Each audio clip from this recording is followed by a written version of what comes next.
Personne ne voulait de la fiancée Comanche aux enchères jusqu'à ce que le tranquille rancher s'avance. Les enchères duraient depuis 20 minutes, mais quelque chose n'allait pas terriblement mal. Des hommes qui se battraient pour un bon cheval se tenaient maintenant silencieux, évitant le contact visuel avec l'estrade. La femme qui y était attachée n'était pas une captive ordinaire. Elle portait des marques qui faisaient reculer les cow-boys endurcis et leur faisaient murmurer des prières. Des marques qui ne devraient pas exister sur quelqu'un qui était censé n'être qu'un autre pris de guerre. Amos Rollins essuya la sueur de son front, bien que l'air du matin fût frais. Sa confiance habituelle s'était fissurée quelque part entre la troisième enchère ratée et le moment où elle avait levé la tête pour le regarder droit dans les yeux. Quand elle parla, juste 2 mots dans sa langue maternelle, 3 hommes s'enfuirent de l'assemblée. Le marteau du commissaire-priseur tremblait dans sa main. En 30 ans à vendre de tout, du bétail à la contrebande, il n'avait jamais vu des enchérisseurs refuser de l'argent facile. Mais les voilà, reculant devant ce qui aurait dû être l'affaire de leur vie.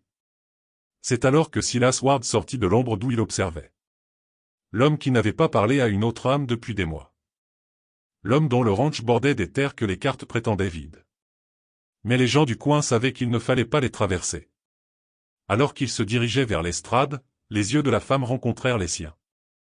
Et pour la première fois depuis le début des enchères, quelque chose traversa son visage qui n'était ni défi ni peur. C'était de la reconnaissance. Mais Silas Ward n'avait jamais vu cette femme de sa vie. Ou du moins, c'est ce que tout le monde croyait. La question n'était pas pourquoi il était le seul à vouloir enchérir. C'était pourquoi elle le regardait comme si elle avait attendu sa venue. Et pourquoi Amos Rollins avait-il soudain l'air d'avoir commis la plus grande erreur de sa vie? Les motifs cicatriciels sur ses bras racontaient une histoire qui mettait les gens honnêtes mal à l'aise. Non pas parce qu'ils étaient horribles, mais parce que chaque homme présent savait ce qu'ils signifiaient. Les lignes en spirale la marquaient comme appartenant au clan des Marcheurs du Vent, le même clan qui avait disparu 3 mois plus tôt des territoires du Nord, ne laissant derrière lui que des tipis brûlés et des questions auxquelles personne ne voulait de réponse. Silas étudia la foule depuis sa position près du chêne usé par le temps. C'étaient les mêmes hommes qui s'étaient ruinés aux enchères pour un baril de bon whisky ou un cheval de bonne lignée. Maintenant, ils traînaient les pieds et trouvaient un intérêt soudain pour le cuir de leurs bottes. La femme sur l'estrade n'avait pas bougé depuis qu'elle avait prononcé ces 2 mots, mais sa présence emplissait l'espace comme la fumée d'un feu de bois vert. Amos Rollins transpirait de plus en plus à chaque minute qui passait. Son boniment habituel d'enchère s'était éteint dans sa gorge au moment où elle l'avait fixé de ce regard constant, le même regard qu'elle portait maintenant à Silas, comme si elle pouvait voir à travers tout ce qu'il gardait enfermé au plus profond de sa poitrine. « Allons, messieurs, lança Amos, la voix légèrement cassée. Belle bête ici, forte comme un bœuf, et connaît probablement les tâches du camp. Mais même lui semblait réaliser à quel point ses paroles sonnaient creux. Personne n'achetait ce qu'il vendait, et ils savaient tous pourquoi. Les poignets de la femme étaient liés par une corde, mais elle se tenait comme une reine recevant ses sujets. La robe en peau de daim dans laquelle il l'avait trouvée était déchirée et tachée par le voyage. Pourtant, elle la portait avec plus de dignité que la plupart des hommes ne portaient leur costume du dimanche. Lorsqu'elle tourna la tête pour suivre le mouvement de Silas, plusieurs enchérisseurs firent un pas en arrière. Le vieux Henrik, qui achetait du bétail depuis 40 ans, se pencha vers son voisin. Ces marques, mon grand-père racontait des histoires sur des marques comme ça, il disait qu'elles n'apportaient que des ennuis à quiconque essayait de garder ce qui n'était pas censé être gardé. Le murmure qui parcourut la foule portait le poids de vieilles peurs et de superstitions plus anciennes encore. C'étaient des hommes pratiques qui traitaient de bétail, de céréales et des choses tangibles qui construisaient une vie à la frontière. Mais face à quelque chose qui touchait aux limites de ce qu'ils ne comprenaient pas, leur certitude s'effritait comme de l'argile sous une forte pluie. Silas sentit la douleur familière dans son épaule gauche où ses propres cicatrices étaient cachées sous le coton de sa chemise. Des cicatrices qui correspondraient à certains motifs sur les bras de la femme si quelqu'un prenait la peine de regarder. Mais il ne regarderait pas, car regarder signifiait poser des questions, et les questions menaient à des endroits que la plupart des gens avaient assez de bon sens pour éviter. Les yeux de la femme ne quittèrent pas son visage alors qu'il s'approchait de l'estrade. Quand elle parla de nouveau, ce ne fut pas dans sa langue maternelle. Ce furent 3 mots dans un anglais parfait qui figèrent chaque homme présent.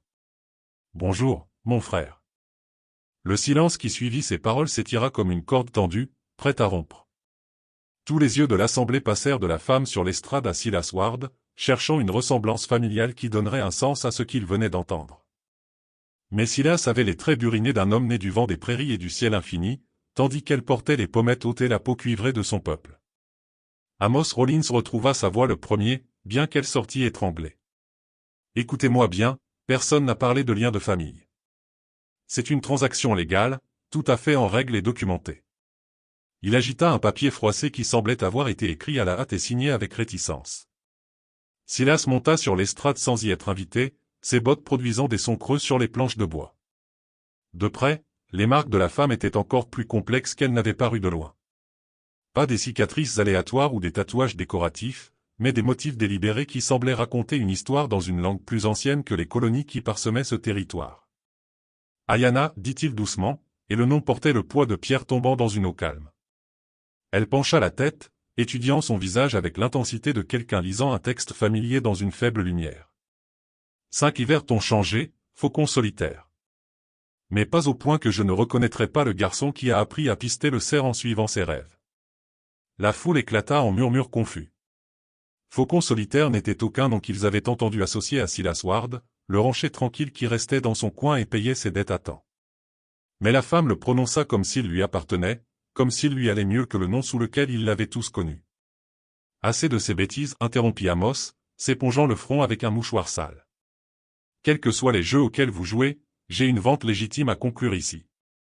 Maintenant, qui fait la première offre? Mais la foule s'éclaircissait déjà. Les hommes qui étaient venus par curiosité ou pour un profit potentiel se retrouvaient maintenant témoins de quelque chose qui leur donnait la chair de poule. Les réunions de famille, surtout celles qui traversaient les lignes culturelles, signifiaient des complications que les gens simples préféraient éviter. Silas plongea la main dans son manteau et en sortit une bourse en cuir qui cliqueta au son des pièces d'argent. 50$, dit-il, sa voix portant clairement à travers l'espace presque vide. Les yeux d'Amos s'illuminèrent malgré sa nervosité. 50$, c'était plus qu'il n'avait espéré obtenir pour 10 femmes dans sa situation. 50$, une fois, cria-t-il, balayant du regard le reste de la foule à la recherche d'enchères concurrentes qui ne viendraient jamais. Mais alors que Silas comptait les pièces, Ayana se pencha en avant jusqu'à ce que ses lèvres soient près de son oreille. Les mots qu'elle murmura étaient trop bas pour que quiconque d'autre les entende, mais ils frappèrent Silas comme un coup physique. Sa main se figea à mi-chemin de la bourse d'argent, et pendant un instant, chaque masque qu'il avait porté avec soin pendant 5 ans menaça de glisser. « Les enfants ne s'en sont pas sortis, murmura-t-elle. Ils sont toujours là-haut dans la vallée cachée, et les hommes qui les ont pris reviennent. » Les mains de Silas tremblaient alors qu'il finissait de compter les pièces d'argent dans la paume moite d'Amos. Le commissaire-priseur jeta à peine un coup d'œil à l'argent avant de le fourrer dans son manteau et de reculer de l'estrade comme s'il avait manipulé quelque chose qui pourrait mordre. En quelques minutes, les derniers spectateurs s'étaient dispersés, ne laissant que Silas, Ayana et le poids des secrets qui avaient été enterrés pendant 5 ans. Il coupa les cordes qui liaient ses poignets avec un couteau qui sortit de sa botte, la lame se déplaçant avec une efficacité exercée.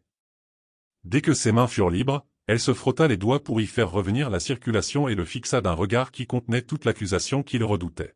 « Tu es parti sans dire au revoir, dit-elle, sa voix ne portant aucune colère, seulement le genre de blessure qui coupe plus profondément que la rage. Petit Renard a pleuré pendant 3 jours, demandant quand Faucon solitaire reviendrait lui apprendre à attraper du poisson à main nue. La mention du garçon frappa Silas plus durement que n'importe quel coup physique aurait pu le faire. Petit Renard, à peine 7 ans la dernière fois que Silas l'avait vu, avec des doigts vifs et un rire encore plus vif. Le même enfant qui était maintenant quelque part dans une vallée cachée, dépendant d'un sauvetage qui pourrait ne jamais arriver. « J'avais mes raisons de partir, dit Silas, les mots lui paraissant inadéquats alors même qu'il les prononçait. De bonnes raisons. Assez bonnes pour laisser des enfants mourir ? La question flottait entre eux comme la fumée d'un feu mourant. Ayana descendit de l'estrade, ses mouvements fluides malgré l'épreuve qu'elle avait endurée. Ils en ont pris 12, Faucon solitaire. Le plus jeune avait à peine l'âge de marcher. Silas sentit la brûlure familière dans sa poitrine. Le même sentiment qui l'avait poussé à quitter la tribu 5 ans plus tôt, quand il avait réalisé que sa présence mettait en danger des gens qui méritaient mieux. La cicatrice sur son épaule le lançait d'une douleur fantôme, lui rappelant le prix qu'il avait payé pour avoir cru qu'il pouvait appartenir à un endroit où il n'était pas né. « Qui les a pris ?» demanda-t-il, bien qu'une partie de lui connaisse déjà la réponse. « Les mêmes hommes qui ont brûlé nos loges d'hiver. Les mêmes qui ont mis des chaînes de fer à nos femmes et les ont vendues comme du bétail. » Ses yeux brillaient d'un mélange de fureur et de désespoir.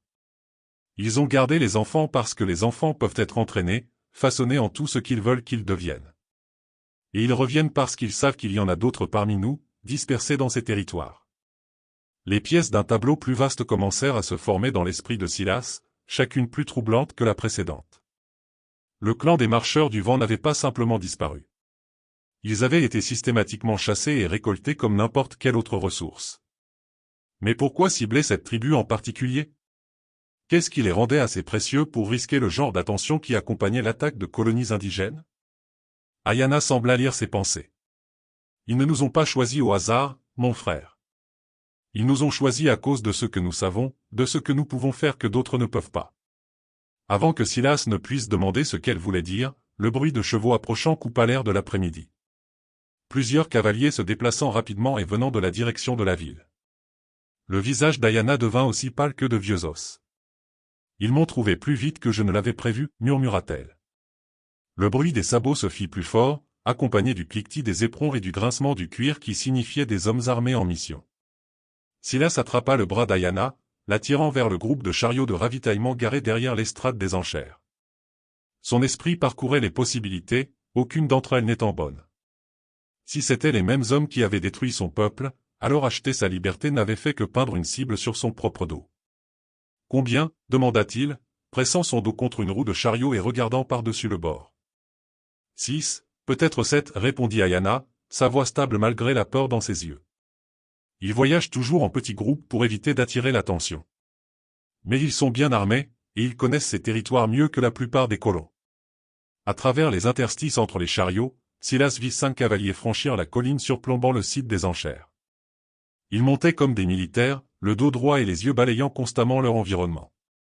Le chef portait un manteau de cavalerie bleu qui avait connu des jours meilleurs, bien que les boutons en laiton attrapassent encore la lumière du soleil de l'après-midi. « C'est le capitaine Morrison, » murmura Ayana, la reconnaissance rendant sa voix tendue de haine. « Il a mené le raid sur notre camp d'hiver. C'est lui qui a décidé qui d'entre nous vivrait et qui ne vivrait pas. » Morrison descendit de cheval et commença à examiner l'estrade des enchères, son regard s'attardant sur les cordes qui avaient récemment lié une prisonnière.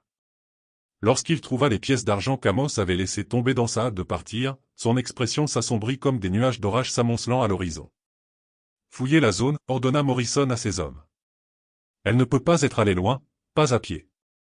Et découvrez qui l'a achetée. Je veux des noms, des descriptions, tout. » Silas sentit Ayana se tendre à côté de lui. La chose intelligente à faire serait de s'éclipser pendant que les soldats étaient distraits, de mettre de la distance entre lui et des ennuis qui n'étaient techniquement pas de sa responsabilité. Mais le souvenir du rire de petit renard résonnait dans son esprit, ainsi que les visages d'autres enfants qu'il avait connus pendant son séjour avec le clan des marcheurs du vent. « Il y a quelque chose que tu dois comprendre, » dit Ayana doucement, lisant le conflit dans son expression. « La raison pour laquelle ils nous veulent ne concerne pas seulement la terre ou les ressources. Mon peuple a des connaissances qui remontent à des générations. Des connaissances sur des endroits dans ces territoires que la plupart des gens ne connaissent même pas. Des vallées cachées où l'eau coule toute l'année. Où le sol reste riche même pendant les années de sécheresse. » Les pièces commencèrent à se mettre en place dans l'esprit de Silas. Des hommes comme Morrison ne chassaient pas les tribus indigènes pour le sport ou par simple cruauté. Ils les chassaient pour le profit, pour des secrets qui pourraient valoir des fortunes aux bons acheteurs. Et les enfants étaient plus faciles à briser que les adultes, plus faciles à forcer à révéler ce que leurs aînés étaient morts pour protéger. « La vallée cachée où ils gardent les enfants, » dit Silas, la compréhension l'inondant. « C'est un de ces endroits, n'est-ce pas ?» Ayana hocha la tête d'un air sombre.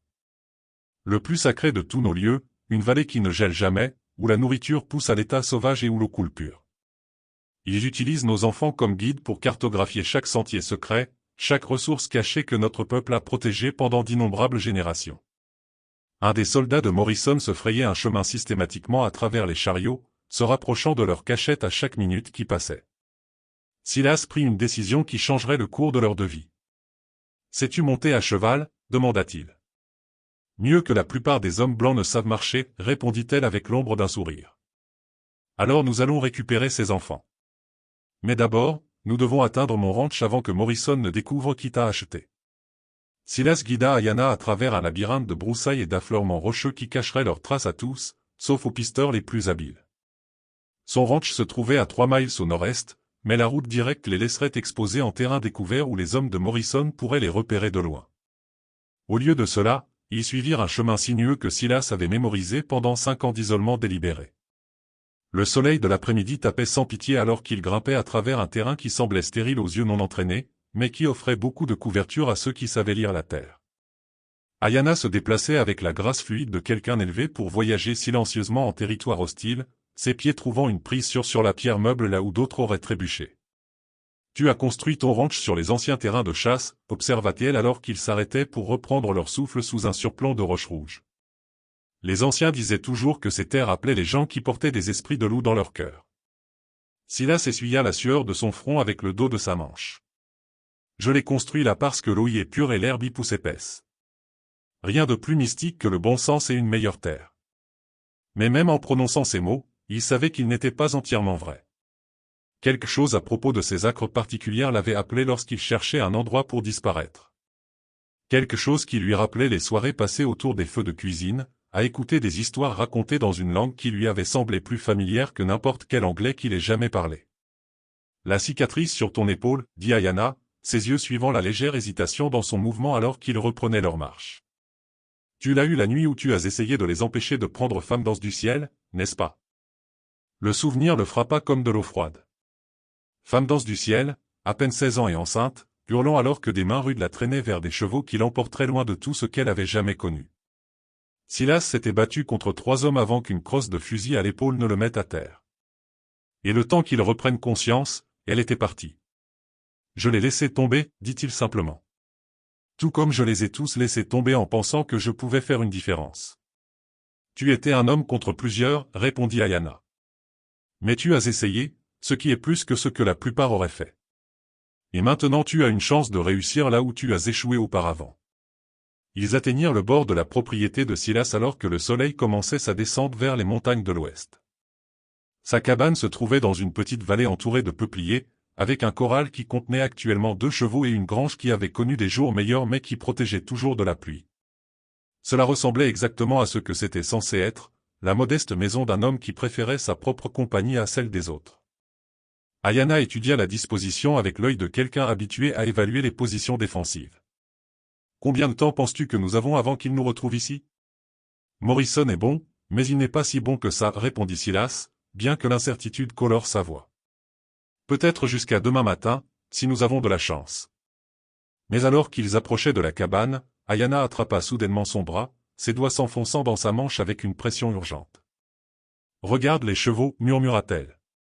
Dans le corral, les 2 animaux se tenaient la tête haute et les oreilles dressées, fixant intensément quelque chose au-delà de la cabane. Leurs narines se dilataient alors qu'il humait le vent, et l'un d'eux laissa échapper un hennissement nerveux qui résonna dans la vallée. Quelqu'un était déjà là, les attendant. Ils chevauchèrent toute la nuit, guidés uniquement par la lumière des étoiles, suivant des pistes qui existaient plus dans la mémoire que dans des marques visibles sur le sol. Joseph ouvrait la voie sur son poney tacheté tandis que Silas et Ayanna partageaient son cheval le plus fort, un hongre noir qu'il avait porté pendant 5 ans de vie solitaire. L'allure régulière des animaux dévorait les kilomètres, mais chaque heure qui passait ressemblait à du temps emprunté qui leur filait entre les doigts. À l'aube, ils avaient parcouru plus de terrain que Silas n'aurait cru possible. Mais le paysage autour d'eux devenait de plus en plus dangereux.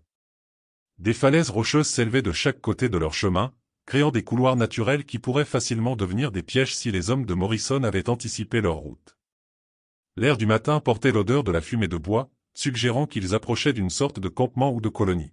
« Nous sommes proches maintenant, » murmura Joseph, descendant de cheval pour examiner des traces dans la terre meuble à côté d'un ruisseau. Ces empreintes sont fraîches, peut-être d'1 heure. Des pieds d'enfants, mais marchant en formation comme s'ils avaient été entraînés à marcher.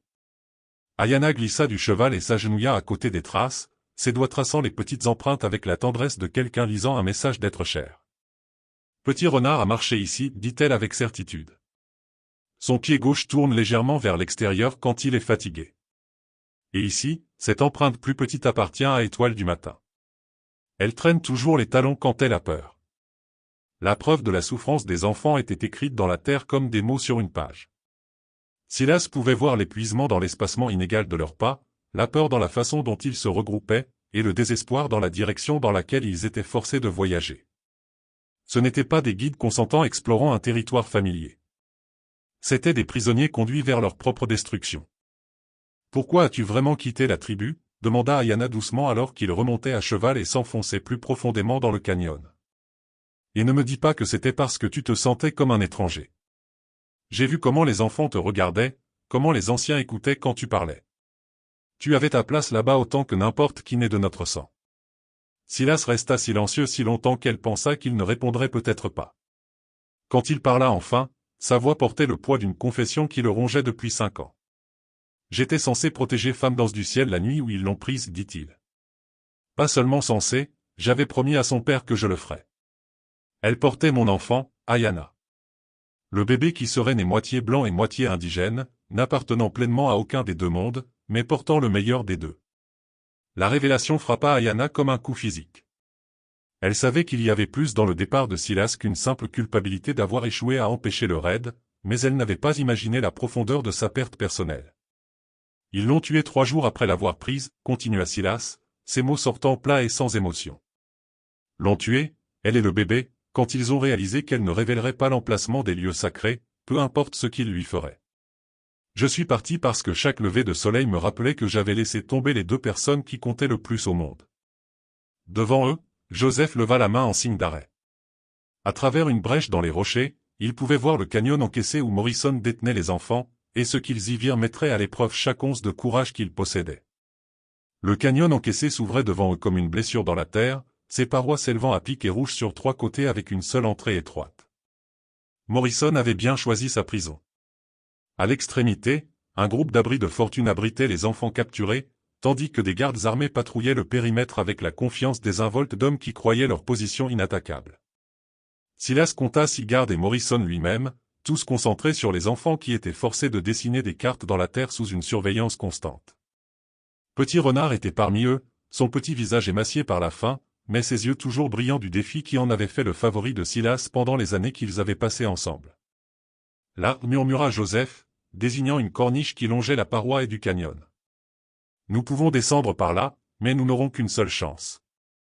S'ils nous repèrent avant que nous soyons en position, ces enfants en paieront le prix. » L'heure suivante mit à l'épreuve toutes les compétences que Silas avait apprises pendant son séjour avec le clan des Marcheurs du Vent.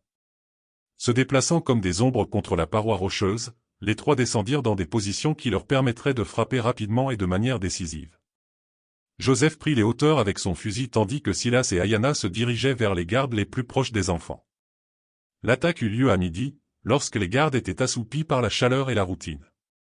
Le premier coup de feu de Joseph abattit la sentinelle qui surveillait l'entrée du canyon, tandis que Silas et Ayana se déplaçaient simultanément contre les hommes qui gardaient les enfants. Des années de planification minutieuse et d'attente patiente éclatèrent en moments de violence contrôlée qui laissèrent les hommes restants de Morrison dispersés et désorientés, mais Morrison lui-même se révéla plus dangereux que ses subordonnés. Alors que Silas se battait pour atteindre les enfants, le capitaine apparut derrière un rocher avec un fusil pointé directement sur la poitrine de Petit Renard. « Pas un pas de plus, faucon solitaire » cria Morrison, utilisant le nom avec une familiarité moqueuse. « Ou devrais-je t'appeler par ton vrai nom, Silas Ward ?» Le métis qui pensait pouvoir jouer au blanc jusqu'à ce que sa femme se fasse tuer. Les mots étaient destinés à briser la concentration de Silas, mais au lieu de cela, ils lui vidèrent l'esprit de tout, sauf de la nécessité de protéger l'enfant qu'il avait appelé frère. Morrison avait commis l'erreur de penser que le chagrin était une faiblesse, alors qu'en vérité, il avait appris à Silas à concentrer sa rage en quelque chose de pur et de mortel. « Tu as raison sur une chose, » dit Silas, s'avançant à découvert, les mains levées. « J'ai laissé tomber Femme d'Anse du ciel, mais je ne laisserai pas tomber ses enfants. » Le doigt de Morrison se resserra sur la détente, mais il n'eut jamais la chance de tirer. Ayana s'était frayé un chemin derrière lui pendant sa conversation avec Silas, et son couteau trouva le point faible entre ses côtes avec la précision de quelqu'un qui avait été entraîné à tuer rapidement et silencieusement. Les gardes restants se rendirent quand ils réalisèrent que leur chef était mort et que leur position était sans espoir. En quelques minutes, Silas coupait les cordes qui liaient les enfants tandis qu'Ayana et Joseph rassemblaient les cartes et les documents qui exposeraient toute l'étendue de la conspiration visant à voler les terres et les ressources indigènes. 3 semaines plus tard, les autorités territoriales arrêtèrent 5 fonctionnaires du gouvernement sur la base des preuves trouvées dans les papiers de Morrison. Les enfants survivants furent rendus à ce qui restait de leur famille, tandis que les lieux sacrés restaient secrets et protégés. Silas vendit son ranch et utilisa l'argent pour créer une école où les enfants indigènes et blancs pourraient apprendre ensemble, honorant les deux traditions tout en se préparant à un avenir qui exigerait la sagesse des deux cultures. Ayana devint la première enseignante de l'école, tandis que Petit Renard grandit pour devenir un pont entre les mondes, tout comme Silas avait autrefois espéré que son propre enfant aurait pu l'être. Le passé ne pouvait être effacé, mais il pouvait être racheté par les choix faits par ceux qui ont survécu pour construire quelque chose de meilleur sur les cendres de ce qui a été perdu. Si vous avez aimé cette histoire, cliquez sur la vidéo sur votre écran maintenant pour regarder un autre conte inoubliable où le courage et la justice se heurtent dans la frontière sauvage. N'oubliez pas de vous abonner et d'envisager un super chat pour nous aider à continuer à vous apporter plus d'histoires comme celle-ci. Votre soutien signifie tout pour nous.